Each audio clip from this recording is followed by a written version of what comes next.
আপনি কি জানেন ঈদুল আজহার সময় একটি বিশেষ জিকির পড়া হয় যেটাকে বলা হয় তাকবীরে তাশরিক। অনেকেই এই তাকবীর পড়েন, কিন্তু এই তাকবীর কখন থেকে কখন পর্যন্ত পড়তে হয় এটা অনেকেরই জানা নেই। আজকে সহজভাবে জানবো তাকবীরে তাশরিক কি এবং এটি কখন পড়তে হয়।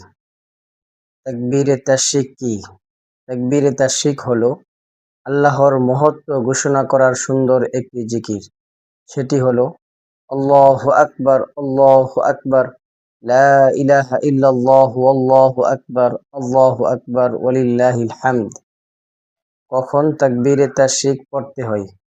জিলহজ মাসের ৯ তারিখ ফজর থেকে ১৩ তারিখ আসর পর্যন্ত তাকবীরে তাশরিক পড়তে হয়। তাকবীরে তাশরিক পড়ার নিয়ম হলো প্রতি ফরজ নামাজের পর অন্তত একবার পড়া ওয়াজিব।